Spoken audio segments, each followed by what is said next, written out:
Hello friends, I welcome you all to my YouTube channel EduTech IS.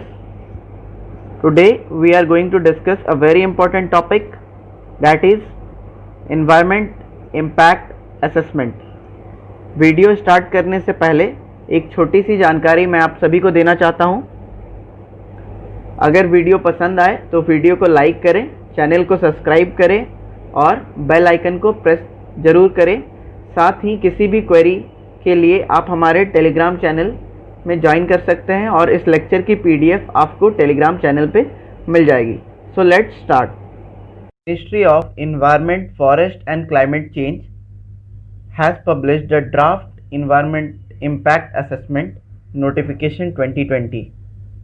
तो यहाँ पे draft environment impact assessment notification EIA जिसे हम short में कह रहे हैं, वो पब्लिश हुआ है ministry of environment, forest and climate change द्वारा, और ये रिप्लेस कर रहा है EIA नोटिफिकेशन 2006 को।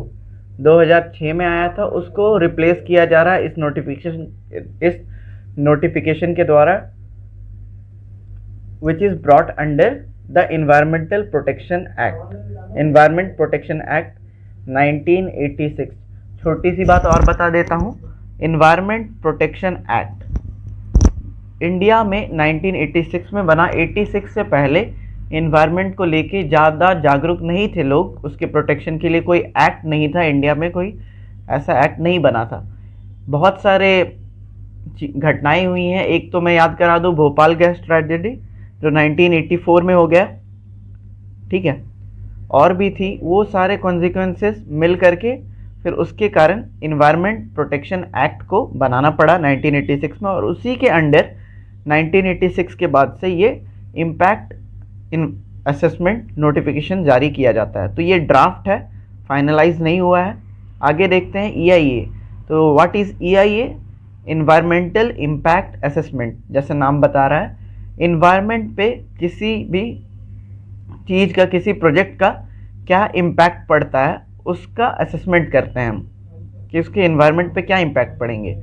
तो एनवायरमेंटल इम्पैक्ट असेसमेंट और EIA इज़ द प्रोसेस और study which predicts the effect of a proposed industrial and infrastructural project on the environment. उसका क्या इफेक्ट पड़ेगा वो प्रेडिक्ट करता है। दूसरा, प्रिवेंट्स द प्रपोज्ड एक्टिविटी और project for being approved without proper oversight और taking adverse consequences into account. ये EIA जो है, आप मान लीजिए कोई प्रोजेक्ट चालू करना चाह रहे हैं, तो उस प्रोजेक्ट या फिर उस कंपनी के एडवर्स इम्पैक्ट को देखे बिना कि ये इन्वायरमेंट के लिए इसके एडवर्स इम्पैक्ट क्या हो सकते हैं, कॉन्सिक्वेंसेस क्या हो सकते हैं, बिना इसको देखे वो पास नहीं होगा। तो उसको वेरीफाई किया जाता है कि क्या इम्पैक्ट होगा, नहीं होगा, कैसे उसको प्रिवेंट किया जाए, कैसे मिनिमाइज किया जाए उसके इम्पैक्ट्स को। It compares various alternative for a project. तो एक कोई सा प्रोजेक्ट है, उसके क्या अल्टरनेटिव हो सकते हैं। क्या ये प्लांट जो यहाँ पे लगने वाला है, suppose for example there is a plant यहाँ पे लगने वाला है, इतने स्क्वायर किलोमीटर में इतने सारे रिसोर्सेज को यूज़ करेगा, तो क्या हम इसे छोटे लेवल पे भी बना सकते हैं, क्या इसका कोई अदर अल्टरनेटिव साइट है, ठीक है। तो ये सारा कुछ और रास्ता अगर निकल रहा हो तो वो रास्ता निकालते हैं जिससे कि which presents the best combination of economic and environmental costs and benefits। मतलब कि environmental cost बोलने का मतलब ऐसा नहीं कि environment को ताक पे रख कर कोई भी प्रोजेक्ट को क्लियर कर दिए। प्रोजेक्ट वाला तो खूब कमाएगा अपनी कंपनी से, अपनी इंडस्ट्री से, पर environment का सत्यानाश हो जाएगा। तो ऐसा नहीं है, दोनों का ही बेस्ट कॉम्बिनेशन ट्राई करते हैं अचीव करने का, कि मिनिमम एडवर्स इफेक्ट हो और मैक्सिमम प्रॉफिट भी हो, दोनों पे बैलेंस बनाने के लिए। अब थोड़ा सा समझिए ये timeline. India legislated an umbrella act for environment protection in 1986। मतलब इसके अंदर वेरियस और भी एक्ट्स थे, ये अम्ब्रेला एक्ट था, इसके अंदर में वेरियस और भी एक्ट्स होंगे। Under the act the country notified, notification निकला first EIA environment impact assessment notification जो है, नॉर्म्स हैं, वो 1994 में है। देखिए, एक्ट बन गया था 1986 में, लेकिन उसके बाद भी 8 साल तक ये नोटिफिकेशन नहीं आया, EIA का कुछ नहीं हुआ। वो फ्रेमिंग ही करते रहेगा। और ये नोटिफिकेशन फाइनली 1994 में फर्स्ट टाइम EIA के नॉर्म्स आए कि EIA नाम की चीज़ होगी, आपके प्रोजेक्ट को ये असेसमेंट किया जाएगा। 1994 EIA नोटिफिकेशन को रिप्लेस किया गया ड्राफ्ट नोटिफिकेशन ऑफ 2006 के, ठीक है। 2006 के नोटिफिकेशन ने इसको रिप्लेस किया। कुछ अपडेशन हुए थे, जब अपडेशन हुए थे उसी समय ये बात चर्चा में आ रही थी कि 2006 में इसको अपडेट करना, नॉर्म्स को चेंज करना, ये नॉर्म को ईज कर रहे हैं इंडस्ट्रियलिस्ट को प्रमोट करने के लिए। नॉर्म्स ऐसे बनाए जा रहे हैं, डाइल्यूट किए जा रहे हैं ताकि कंपनी ज़्यादा से ज़्यादा प्रोजेक्ट्स लगाएं। गवर्नमेंट फिर से अभी 2020 में इसे रीड्राफ्ट कर चुकी है और ये पब्लिक ओपिनियन के लिए ओपन था 11 अगस्त तक। Government redrafted it again in 2020 to incorporate the amendments and relevant court order issued since 2006 के बाद में जितने सारे कोर्ट के ऑर्डर हुए हैं वो सारे को भी इंक्लूड किया जाएगा, ऐसा गवर्नमेंट का कहना है। इसीलिए अमेंडमेंट किया गया और इसे रीड्राफ्ट करके EIA 2020 लाया गया है। और गवर्नमेंट का कहना है कि ये प्रोसेस को ज़्यादा ट्रांसपेरेंट और एक्सपेडिएंट बनाएगा। हालांकि हम देखेंगे लोग इसका काफ़ी क्रिटिसिज्म कर रहे हैं कि रूल्स को डाइल्यूट किया गया है यहाँ पे। एसेंशियल कंपोनेंट ऑफ EIA क्या है? अब देखिए, समझिए, EIA इन्वायरमेंट इम्पैक्ट असेसमेंट। आपको ध्यान ये रखना है, एक एग्जांपल लेके बात करेंगे तो चीज़ें ज़्यादा क्लियर होंगी।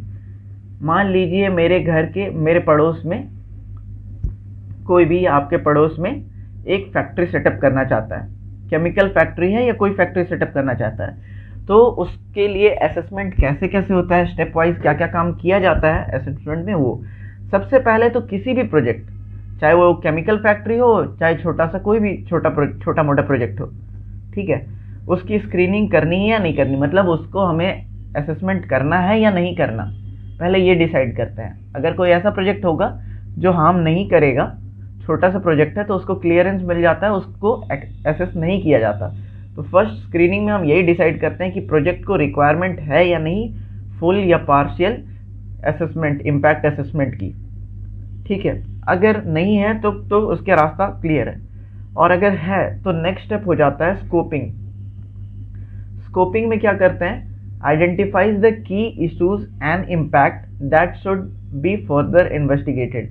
स्कोपिंग, अब उसके बाद हम उस केमिकल फैक्ट्री में देखते हैं कि कौन कौन से, सपोज फॉर एग्जांपल, कौन कौन से डेंजरस केमिकल यूज हो रहे हैं, इसका डिस्पोजल कहाँ पे होगा, ठीक है। तो वो सारा कुछ फर्दर इन्वेस्टिगेशन की इसका इम्पैक्ट क्या पड़ेगा क्या नहीं पड़ेगा, कुछ की पॉइंट्स। अब जब हम इम्पैक्ट देख लिए, सपोज हमने इम्पैक्ट देखा कि इसका डिस्पोजल को लेकर के बहुत चक्कर है कि ये केमिकल डिस्पोजल कहाँ करेगा, फिर उसके बाद सेफ्टी का है, तो इम्पैक्ट का एनालिसिस होता है, identifies and predict likely environmental and social impact.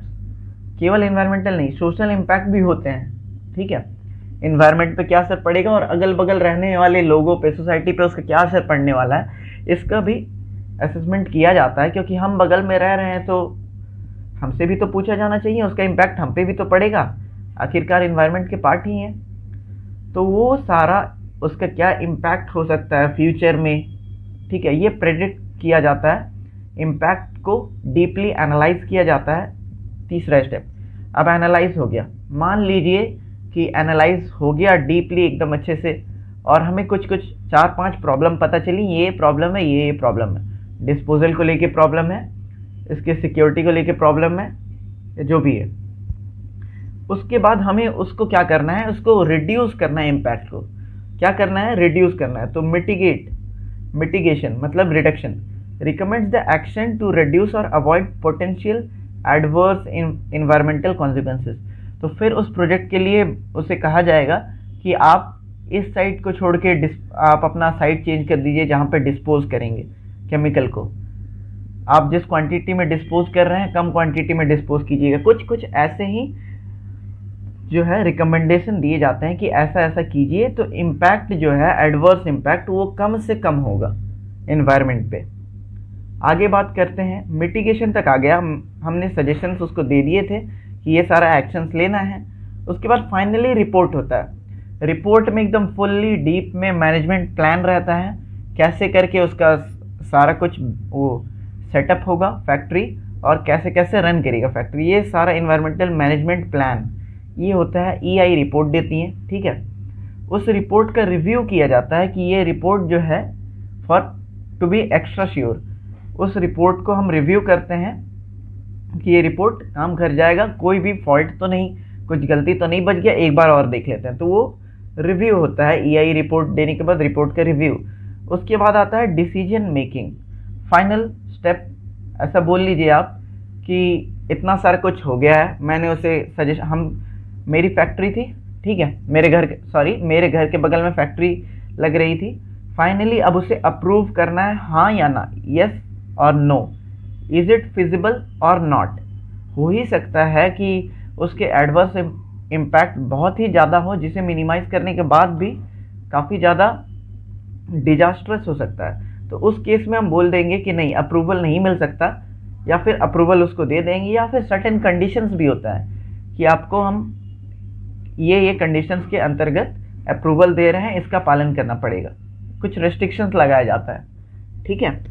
तो ये डिसीजन मेकिंग। फाइनली अप्रूवल मिल जाने के बाद, मिल गया उसको, या अगर अप्रूवल मिल जाता है, या ऐसे कंप्लीट अप्रूवल मिलता है या फिर विथ कंडीशंस, बाद में भी इस चीज़ को चेक किया जाता है कि जो मैंने इन्वायरमेंटल मैनेजमेंट प्लान जो बताया था हमने, और उसे जो मिटिगेशन एक्शन बताए थे मिटिगेट करने के लिए, उसका पालन किया जा रहा है कि नहीं। ऐसा तो नहीं है कि उसका पालन ही नहीं हो रहा। Implementation of mitigation measures are in a manner as described in the EIA report, क्या ये कंप्लाई कर रहा है उससे, तो ये मॉनिटरिंग करते हैं, ठीक है, उसके बारे में देखते रहते हैं, रिव्यू करते रहते हैं कि क्या ये फैक्ट्री वैसे वैसे चल रही है जैसा हमने कहा था इसे।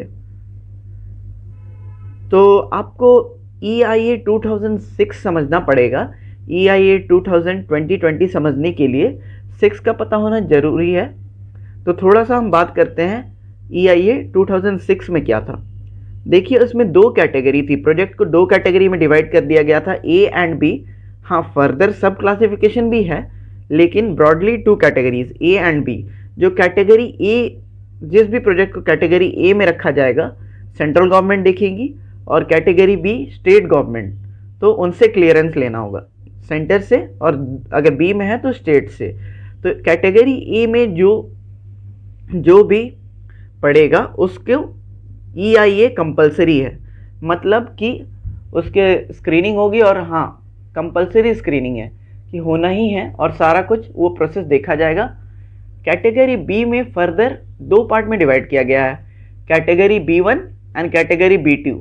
ये on the basis of their scope and potential impact, state government करती है कि इनका इम्पैक्ट ज़्यादा है या कम है, उस बेसिस पे किसी प्रोजेक्ट को कैटेगरी B1 में रख सकती है, किसी को B2 में रख सकती है। तो अगर कोई भी प्रोजेक्ट B1 में है तो सेम उसको भी EIA के प्रोसेस से होके गुजरना पड़ेगा, उसका भी असेसमेंट होगा। लेकिन अगर कोई कैटेगरी B2 में है तो उनको एग्जम्प्ट कर दिया जाता है, मतलब उसकी स्क्रीनिंग नहीं की जाएगी, ठीक है। तो ये स्टेट गवर्नमेंट के अंडर आते हैं। उसके बाद तो पहले ही बात चल रही थी कि जो हमारा 1994 का नोटिफिकेशन था उसमें ऐसे कैटेगराइजेशन नहीं थे, नॉर्म्स जो थे आपको वो स्ट्रिक्ट थे, क्लियरेंस आसानी से नहीं मिल पाता था, और उसे डाइल्यूट किया गया। यहाँ पे साफ साफ दिख रहा है कि स्टेट गवर्नमेंट किसी भी प्रोजेक्ट को कैटेगरी B के अंडर में नॉमिनेट करके उसको एग्जम्प्ट कर सकती है, EIA से एग्जम्प्ट। तो ये EIA को डाइल्यूट कर रहे हैं, ठीक है, ये डाइल्यूशन का प्रोसेस है, कमज़ोर किया जा रहा है इस नॉर्म को।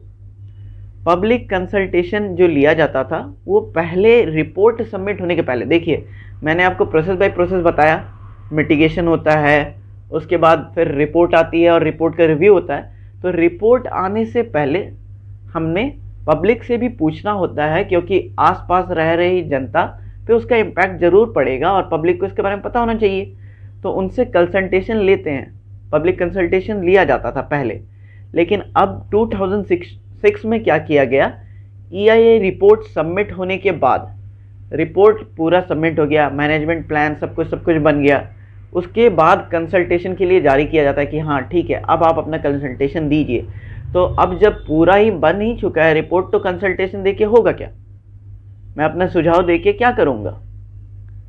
तो ये अच्छा स्टेप नहीं था जो EIA 2006 में चेंजेस लाए गए। उसके बाद और भी देखिए किस तरीके से कमज़ोर किया जा रहा है impact assessment, environmental impact assessment को, ताकि हमारा जो है इकोनॉमिक प्रॉफिट होता रहे इंडस्ट्रियलिस्ट का। कंप्लायंस रिपोर्ट, हमने कंप्लायंस रिपोर्ट की बात की थी, जो लास्ट में कंप्लायंस रिपोर्ट चेक किया जाता था कंप्लाई कर रही है या नहीं। वो compliance report to be submitted by parties every 6 month. Compliance report पहले देखिए, कंप्लायंस रिपोर्ट यहाँ में हर 6 महीने में जमा करना पड़ता है। ये 2006 के नोटिफिकेशन में ये था कि कंप्लायंस रिपोर्ट तो हर 6 महीने में मैं देखूंगा कि आप कंप्लाई कर रहे हो या नहीं। नेक्स्ट देखते हैं, अब आ जाइए EIA 2020 जिसका क्रिटिसिज्म हो रहा है बहुत ज़्यादा। इसके फीचर्स देखिए, post facto approval. Post facto जैसे आप प्रीपेड, पोस्ट पेड, पोस्ट मतलब आफ्टर, बाद में, ठीक है। तो it means the clearances for the project can be awarded even if they have started construction. मैं कोई प्रोजेक्ट लगाना चाहता हूँ, मुझे कोई क्लियरेंस की ज़रूरत नहीं है, असेसमेंट की कोई ज़रूरत नहीं है, मैं उसे स्टार्ट कर सकता हूँ, कंस्ट्रक्शन स्टार्ट कर सकता हूँ, और have been running without securing environmental clearance, ठीक है। और अगर ऐसा भी हो सकता है कि मैं पूरा फैक्ट्री सेटअप कर दिया और वो फैक्ट्री काम भी करने लगी, उसके बाद मैं जाऊं कि ये मेरा EIA अब कर दीजिए, तो उसके बाद भी क्लियरेंस हम ले सकते हैं। मतलब पहले फैक्ट्री सेटअप कर ली, बाद में क्लियरेंस मांग रहे हैं। गजब का सिस्टम था ये पोस्ट फैक्टो अप्रूवल, जो पहले नहीं था। पहले क्लियरेंस पहले चाहिए होती, फैक्ट्री सेटअप करने से पहले क्लियरेंस मस्ट है। अब क्या है, आप सेटअप कर लीजिए, कंस्ट्रक्शन चालू कर दीजिए, उसके बाद आप बाद में अप्रूवल ले लीजिए, कोई दिक्कत नहीं। तो ये dilution, further dilution of EIA। Public consultation process, time period for public to give response. ये भी एक तो पहले ही आप देख चुके, EIA 2006 में जो हुआ वो हुआ।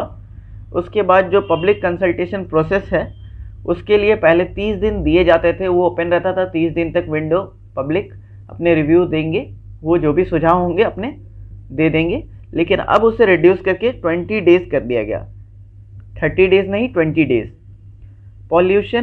Polluting industries like soda ash, acid, petroleum, petrochemical dyes, biological waste, treatment plants, ये सारे और भी हैं, बहुत सारे हैं। All of which pose threat to human health, these are threat to human health will be exempted from public clearance process।